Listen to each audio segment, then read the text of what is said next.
We are back with our last panel of the day. It is called ASA's 2020 Advocacy and Legislative Priorities. We are going to hear from the two founders of ASA, Duncan and Steph Sherer. First, we're going to hear from Don. If you guys don't know, Duncan is the co-founder with Steph, Americans for Safe Access, back in 2002. He is an amazing advocate, and he is going to talk about why advocacy is so important at the state level and a lot more. Thanks, Don, for being here. So, thanks so much, Debbie, and it's great to be here. Hello to everybody from Sacramento, California. While I certainly wish we were all together in Washington, D.C. right now, it's still great anyway to sort of virtually connect with everyone from around the country. Thanks for taking the time for this. I know in the middle of a mini crisis, any number of which could be unfolding on any given day, besides the pandemic, it's hard to get away for something like this, but it's important. It's very important that we talk and share ideas and have a little community. So thanks for doing it.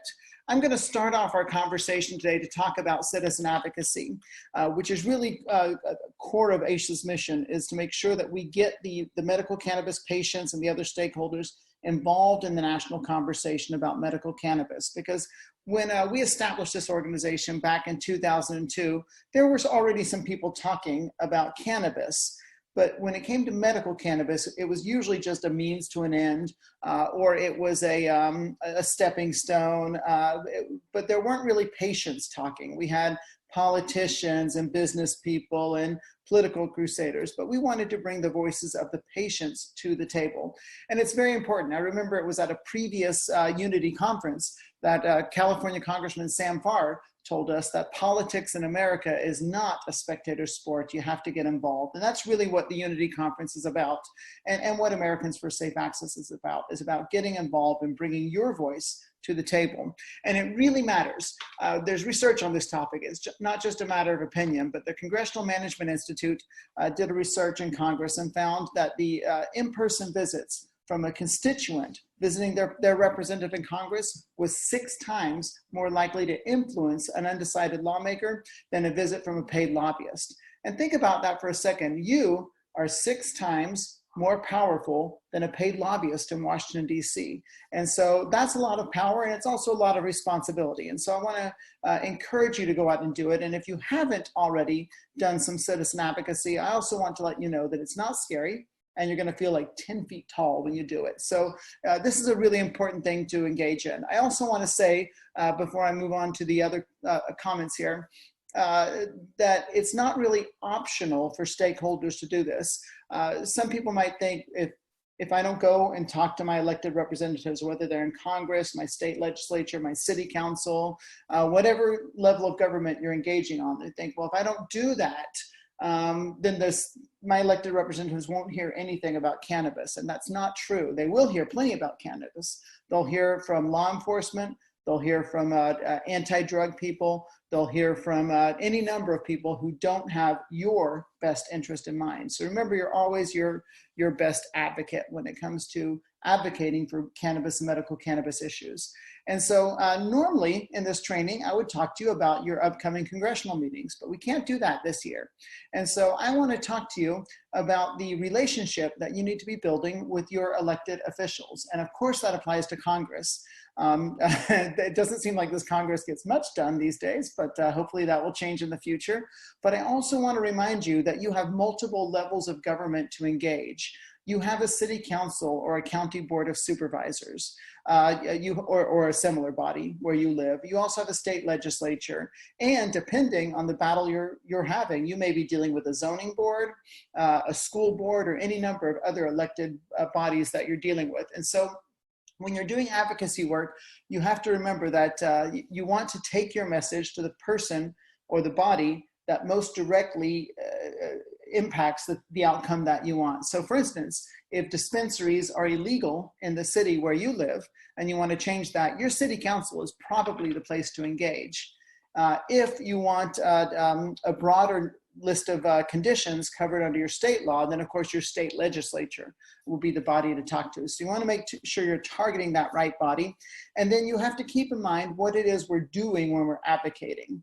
All the time at Lobby Day, both in California, we do one here every year as well, and at national, people say, oh, well, my representative is so conservative, they won't ever listen. And maybe not. You actually don't know. We have seen people come around over the years and go from being staunch opponents to not so staunch opponents. However, it's very important that we do this advocacy work whether or not we move our opponents. You see, on the grand scale of elected representatives, you have people up here who are champions. These are the people who introduce legislation. They advocate for us. They speak on TV to the media. They speak at conferences. Those are our champions. You also have our supporters. Well, they consistently vote for us, even if they don't really speak out on the topic of medical cannabis. You have your sort of mushy middle. That's most of Congress or most state legislatures, frankly. They're not that into it, and they're not really against it. You have your soft opponents. These are people who generally don't like the idea of cannabis or medical cannabis, but they're not really activated on the issue. And you have your hard opponents at the bottom. Those are the folks who absolutely don't like cannabis, usually, frankly, for some sort of moral or legalistic reason. And they just are really not down with it. The idea is that we're just trying to move people up the scale, wherever they are. You just want to move them. And so if you're facing an advocacy situation in your community or your state and it looks really hopeless, remember that you don't have to go from here to here in one visit or in one effort. You can go from here to here, and that's okay. Because when it comes to public advocacy, it's really a marathon and not a sprint. You're really working on the long term when it comes to your elected officials. I also want to say when you're planning to visit and talk to them, to email them, to call them, that sort of thing, that you should always remember that this is a relationship. It's not a one-time event. If you just were to show up one time or call one time, they will quickly forget you and frankly what you said, but you do have the option to build a relationship with these folks and to be sort of their go-to resource when it comes to cannabis in your community, whether the community is defined as your city, county, state, or even congressional district. And so it's important that citizen advocacy is an ongoing effort.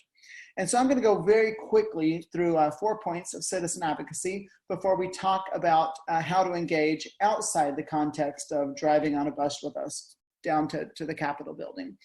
These are very quick. If you've been to a conference before, you've heard me talk about the ABCs, and I'm actually not gonna belabor that as much as I normally would at a conference, but I do want to draw your attention. Let's see if I can handle this technology to the chat, I guess it's no. So yeah, the chat screen. I'm about to post some links there about, here we go. Oh, it is working. That's great. Okay, I'm going to post some link there to the ABCs of citizen advocacy and also a link to our Citizen Advocate Training Center. And the reason that I'm putting that up there is because that is an entire course. You could spend days going through the Citizen Advocate Training Center to learn some of the finer points of advocacy. So look in the chat section and you'll find links to those two resources online. So when we talk about advocacy at ASA, we talk about the A, B, C's of citizen advocacies. And actually, I also put in a D, frankly. And so they are quickly, A, be accurate, B, be brief, C, be courteous, and D, do follow up. And these, if you can follow those 4 steps, you'll actually be ahead of the game when it comes to most grassroots or frankly, even grass tops advocates. So A, be accurate. This is important because your credibility as a spokesperson for cannabis, whether you're speaking for yourself or for an organization or for your community, is the crucial thing you're relying on when you're talking to elected officials. And so you actually don't have to know everything. Now, if you're a doctor, a PhD, a public policy expert, well, the bar is higher for you. You're expected to know more. But if you're a citizen advocate who's going in to talk to their elected officials, you don't have to know everything. I just want to caution you not to make things up. Don't exaggerate. I think exaggeration and hyperbole is the great enemy of grassroots activism because people know when you're not shooting straight. And don't fall back on any sort of cliches or what have you, or conspiracy theories or personal accusations. Just be accurate. Now, sometimes elected officials will ask you questions you can't answer, and that's okay. That's perfectly fine. That's why we're going to talk about doing follow-up at the end of this conversation. So I wanted to say this, be accurate. And if you don't know the answer, just say so. Tell them you're going to follow up, and we'll talk about that later. We also say be brief. Meetings with elected officials can be anywhere between a minute to an hour, maybe longer. Usually they're on the short side. They're busy. They have lots of people want to talk to them. Even the staff is very busy. So if you're meeting with staff, I always tell folks to be ready for a short meeting and prepared for a long one. Generally speaking, when I do these meetings, I walk in, I shake hands, we exchange business cards if you're a business card person. And the very first thing I say after breaking the ice, hello, how are you? Thanks for seeing me today, etc., is what I want from them, the ask. The ask is very important because if your meeting is short, if you wind up in a 1 minute meeting or a 1 minute phone call, you have to be really quick with it. You have to just put it right out. You don't want to spend 8 or 9 minutes building the case and then only to have the person say, well, thanks for coming in, and you never actually got to the point. So just start with what you want. I want expanded conditions in my state. I want legal cultivation in my city or county, that sort of thing. Just start with that right away, and then no matter what else happens, you've stated your case up front. I also like to end with it, by the way, if you have the time. So if you have a 5-minute meeting, state your case up front. For example, I want expanded conditions in my state. Make your arguments to the extent that it's possible in that meeting, and then say it again. In conclusion, I want expanded conditions in my state. When you do that, you're really driving home the ask, what it is you specifically want. An important aside, by the way, about advocacy is that it's very easy to be that citizen advocate who always complains. I don't like this, I don't like that, I don't like the other thing. But it's much more effective to go in and say what you do want from your elected officials. And so if you can come with a proposal, you don't need to write a bill, but just come with a proposal of what it is you do want, you're going to get a lot more traction and a lot more results than only saying what you don't like or what you don't want. So we're going to be accurate and brief, get to the point, get it right up front so that you're ready if the meeting is short. And then I always want to emphasize being courteous. This is really important because sometimes grassroots advocates, and even those of us who are not grassroots, have a tendency to utilize the tool of righteous indignation or anger too much, too often. That's a blunt tool, and it's to be wielded very, very sparingly and cautiously. It's much better and more effective to engage people respectfully, even when you disagree, because the idea here is to persuade them and to win them over and move them, from down here up to here on that support scale. And so we don't want to burn bridges, to offend people.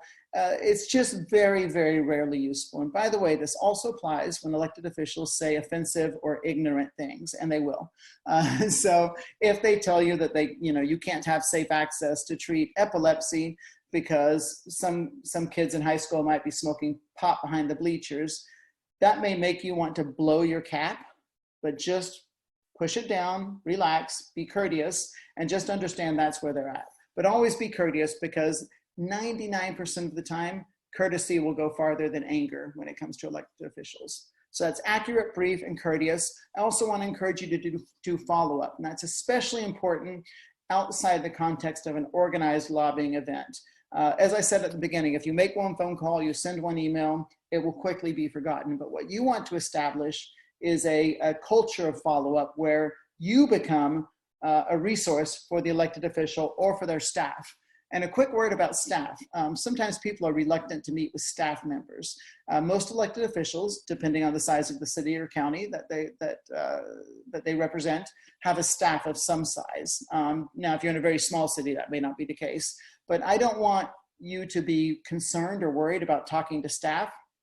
What I've learned in over 10 years of advocacy work and lobbying in the state capitol is that staff makes the world go round. So by all means, talk to the staff, make yourself a resource for the staff, and then when the lawmaker asks the staff person, what's the situation with, say, cannabis and epilepsy?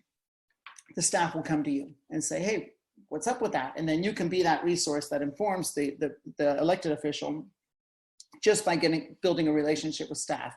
So never ever believe that talking to staff is wasted time. It really does matter. A lot gets done that way. So we've got our A, B, C's, and D's in terms of do follow-up. I would say if you have a meeting with an elected official or a phone call, it's always a great idea to send a quick email afterwards, thanking that person for their time. It's just like after a wedding reception or whatever. It just makes a really good impression when you send a thank you note, because most people don't these days. So a quick thank you note is a great part of follow-up. Also, if there are any questions that someone asks you during the meeting that you had, or in your email exchange or on the phone or what have you, that is a good time to try to answer that question. So you could email ASA, you could look up a fact on the internet from a credible source, I hope, and then convey that in your follow-up and say, hey, thanks for your time last week. That was very helpful. You ask about studies about contaminants in cannabis. Here's what I found. Hope that's helpful. And that also helps build that relationship that you need to have, because remember, advocacy is an ongoing relationship. It's not just a one-time thing. So I want to talk briefly, because we're not doing lobby day. I want to mention quickly before my time runs out, other ways that you can be an advocate. There are many, many ways to do it. And if you use the online resources, then you'll see that you can make phone calls, you can go to public meetings, you can send emails. There are all sorts of ways to do it. And I want to say this, try them all. It's really, really important that we're speaking up at every opportunity we get. And I also want to encourage you to speak up early. The same rules, by the way, apply if you're making a phone call or an email. All of the same rules apply. Be accurate, brief, courteous, and do some follow-up. I really can't emphasize enough how important being professional and polite is on voicemails and emails. Those things will always jump up and bite you later. So be careful with that. I've learned the hard way that all the same rules apply. I also want to remind you that anything that you put in writing to an elected official can be found later. So it's all part of a public record. It's not like on a bulletin board somewhere, but somebody who wanted to find that could. So be conscientious when you're emailing an elected official that that communication is part of the public record. So it looks like I'm almost out of time here. So I just want to remind you to be accurate, brief, courteous, and do follow-up, and take every opportunity to be an advocate, a citizen advocate for cannabis, because it does work, it matters. And in fact, this entire movement was built by individuals who took the initiative to be advocates for their interest or for the interest of their loved ones. So that's my quick talk on the ABCs of citizen advocacy.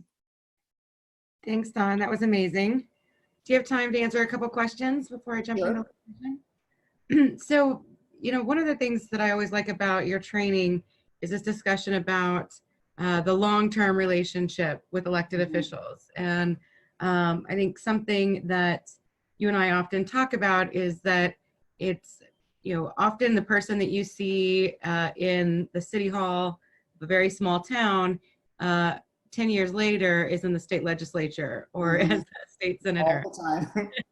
And so, Steph, be careful who you step on. You'll pass them on the way down. Exactly. So, you know, the other component of that is, and I think this is something I often say in my training on government relations, is that elected officials are people. That often that gets I don't know, but okay.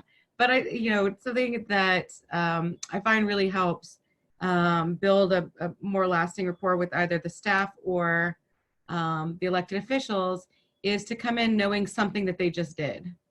And so that you're not just there as someone saying, hey, what have you done for me lately? Politicians love hearing about themselves, and just as we all do. But elected officials are, you know, they need to know that their constituents are seeing what they're doing, that they know what they're up to. And so, you know, just looking on their social media or their website before the meeting, to say, like, you know, good job on stopping the landfill, or saw you on this. I'm wondering if there's other ways that you can think of for, you know, to really build that rapport with elected officials. Well, yes, and you know, you mentioned looking up things, and of course, if you can find anything about how they voted in the past, if at all, on cannabis issues, that's very helpful, and it can be instructive. I've also found, especially in the context of local government, that it's very helpful when you talk to elected officials to ask them to whom else you should speak. because they sometimes know the inside politics and know there's a certain swing vote or a key opponent who needs some lobbying. And so you can certainly use a friendly elected official in that regard. So if you know their voting record, if they have one, then that's a really good way to start. Now, you may have a hard time locating that voting record if you're sort of a novice. There are websites that track it. And of course, we publish an annual guide that talks a bit about some of the state policies. And you can, of course, look and see how your state representatives voted on those bills. And most of that information is available on the internet. That's a great point that I think often, we get ready for these meetings and we're just so ready to be heard, that we prepare our talking points, we get everything ready, but we forget that we're actually talking to an insider that actually may have, and most likely has more information about the possibility of a bill passing, the hurdles are in front of it. So, I think that's another component of these meetings is, stating what it is that you want, but making sure that you keep some time up to see what the office thinks about your request or where they stand. Sure. Because otherwise, you're not sure what to do next. Of course, Jan, listening is important. I always tell people, especially as you get more and more involved in advocacy, that you should be listening more than you're talking, because otherwise you'll miss something. You may remember in Los Angeles where City Hall small talk led to an ordinance in 2010. When we took those first meetings down there, and we were just chatting with pro-cannabis people at City Hall, and it led to an ordinance eventually. So things like that can happen. I think it's important that folks also remember in terms of when you're talking to folks, if you're going into a meeting and you have materials, if you're taking in one of our lobby books or what have you, one of our state of the state reports, or the great briefing books we made for Congress, which are of course suitable for any of the, look at those with a visual, awesome. Those are suitable for any level of government. Do not hand them that stuff until your meeting is over. Because if you do, you'll get this for the rest of your meeting. And I'll look at you anymore, so don't do that. Nice. I'm wondering also, this comes up a lot, and I think it's really hard to get this across to advocates that are new advocates or advocates on the front line, that everything it would seem so black and white when you're when you're trying to pass legislation. Like, those people hate us, those people like us, right? And part of passing any legislation, there's a calculation involved, right? You don't need 100% of senators to pass legislation. You don't need 100% of legislators to pass legislation. And so someone is asking, how do you approach people that just are, have never moved and will never move? And I guess my approach is I like to keep everyone informed, but if I have an hour to spend, I'm going to spend 2 minutes with Dianne Feinstein, and the rest of my time with people that will listen. But the reality is that we don't need 100% support. It's funny you asked that, because somebody was just asking in the comments about Senator Dianne Feinstein, California Senator Feinstein, who from our blue state has consistently opposed all things cannabis, and only very recently made the most passing positive references to cannabis, but only in the face of a historical tide in our support. It's really frustrating. And when you're dealing with someone like Feinstein, it is technically possible that you could make some progress with that person or with their staff. And remember, staff members never really go away, because when Dianne Feinstein finally retires and we get somebody more enlightened in that role, those staff people are going to stick around in congressional staff. And so even if you can't move Feinstein, if you're talking to her staff, I feel like I have a pretty good rapport with some of Feinstein's anti-drug people on her staff, because we talked year after year at the Unity Conference. And so you may be making some progress there, but also remember that even if your member is never going to move and never vote the way you want them to vote, illustrating for them the opposition to their position in the community is not lost effort. If they know that there's a political cost, they're always redoing this equation in their head. What's the cost versus the benefit of any given position? And if you're always weighing in on the cost side and saying, if there's a cost, don't oppose cannabis, you are having an influence, even if you can't measure that with votes. So if you're banging your head against the wall of, say, Dianne Feinstein, keep banging. Thank you for that, Don. And you know, when Don and I first started Americans for Safe Access, there really wasn't a way for us to move legislation at the state level. And so we started at the city level. We started passing ordinances to create distribution programs, starting in Berkeley, Oakland, San Francisco, Santa Cruz. And that is, you know, sort of where we started putting these ideas, these programs together.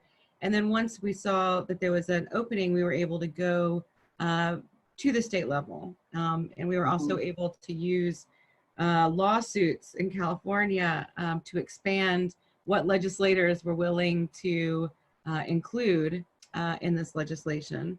But I want to, I'm not going to kind of move into talking about the federal legislation.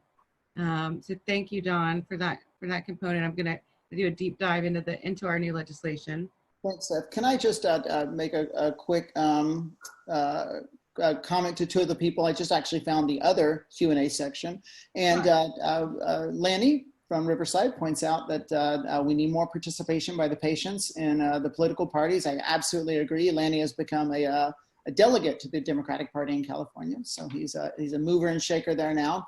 And then we have another question coming in about the statewide compassion bill. California just passed a bill to facilitate giving away free medicine, previously not allowed under our adult and medical laws.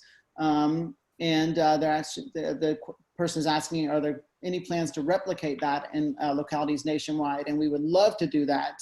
And we need some folks on the ground. So if your community does not allow compassionate access, that's free of reduced cost cannabis goods for patients, let us know and let's work on it. And I'll turn the microphone back over to Steph. Thanks, Don. And we can work on compassion programs. We can also work on a federal program that would allow insurance coverage, which would mean that patients would be getting affordable access to all types of medication, not just the ones that were added to the compassion programs. Most compassion programs don't include all medication that's available to the public. They're usually specific medications that maybe are on the lower shelves that make it into those free programs. But I want to give folks an idea when we're talking about. Sure, everyone has seen our State of the States report. We put this out every year, and it is always a exciting, long process. We grade each one of the states, and we do so on a pretty detailed metrics, right? Where we're looking at civil protections, ease of navigation, access to medicine, and all of these are the considerations that we're looking at when we're designing state laws and the regulations for product safety that go along with them. And so what you'll see is between each state, see very radical differences, right? So, whether you're going from Alaska, Arizona, a patient is going to have a very different experience. Arkansas, right? So I invite you all to download this if you haven't already. This has been a great report, a great resource that we've been able to use at Americans for Safe Access to get states to pass new legislation to make their legislation more patient friendly. But this is a lot of work. This is a lot of work to have to go in each year and compete with hundreds of other pieces of legislation to move the needle up a little bit each year.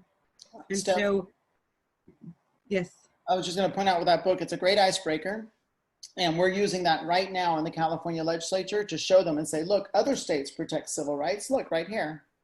I've actually got marks on the pages, and we can flip from state to state and be like, they protect employment, they protect healthcare, they protect parental rights. So huge resource. No, thank you. That's exactly what it was created for, peer pressure. And I've actually had regulators and legislators call me and say, hey, we just changed this. Are we going to get a better grade this year? So this is actually written in the language that politicians speak and understand. Many advocacy groups put out scorecards for politicians, and it's really something that they watch and that they point people to. But from day one of the creation of Americans for Safe Access, our vision wasn't to create an organization that would require patients to every year have to struggle to barely change their laws and to move the needle just a tiny bit at a time. Our vision was to create safe access nationwide for all patients. And it doesn't mean that the successes that we've had so far are not real. They're amazing. We've been able to pass laws in 33 states, DC, most of the territories at this point. But as I mentioned at the opening, there are still millions of patients that are left out, not just those that are in states that don't have medical cannabis laws, but also patients that are in states with medical cannabis laws that are just not able to use them. Maybe they can't afford the medication. Maybe they work in an industry that drug tests. There's a long list, and of course we designed a campaign around No Patient Left Behind to try to close that gap. But a major part of closing that gap is passing federal legislation once and for all. And we've taken quite a bit of time, looking at, other governments around the world, how they've approached medical cannabis. A difference we have at ASA and in the United States is that we already have an existing infrastructure that is actually operating illegally. So we're not starting from scratch. We're actually moving existing industries into a legalized system. And so this is a little trickier than just being in Estonia and passing a law which will create the very first regulated cannabis sales. So we have been very thoughtful on a way to create a federal program that actually builds on what we've already built in the states, so that we're not interrupting access, we're expanding it, and that is built in a construct that makes sure that we are not violating federal or international laws.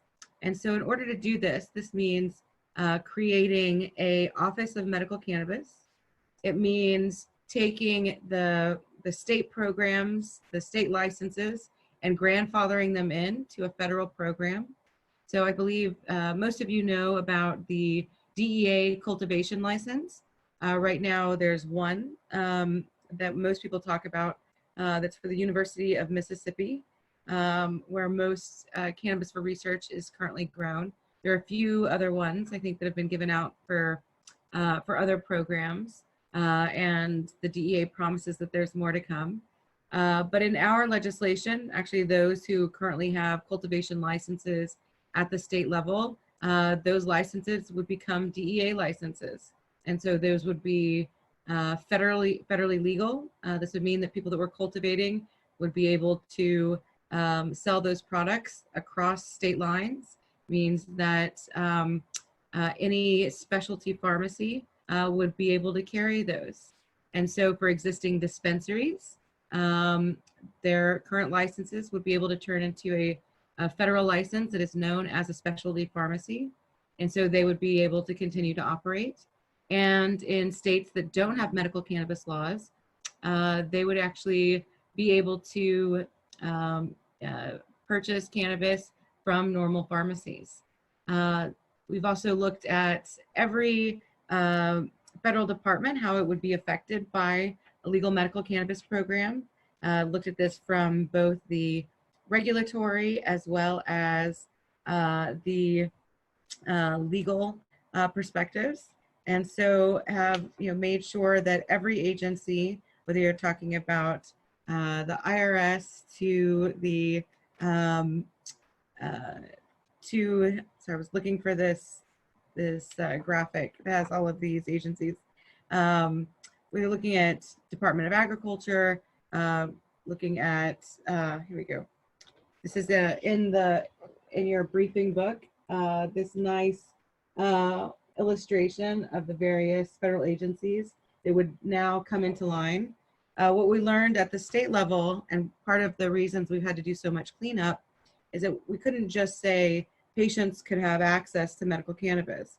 We had to go through and look at all of the places where cannabis was regulated. So I had to make sure that medical cannabis patients wouldn't lose their driver's license. We had to make sure that medical cannabis patients wouldn't be kicked out of public housing, that they could keep their jobs.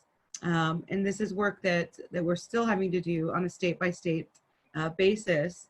But if we could pass federal legislation, we would be able to address the nation as a whole to deal with medical cannabis issues, rather than being separated and having our patients' voices be dispersed from state capital to state capital, from city to city, and county to county. Another part of this legislation would deal with the scheduling issue.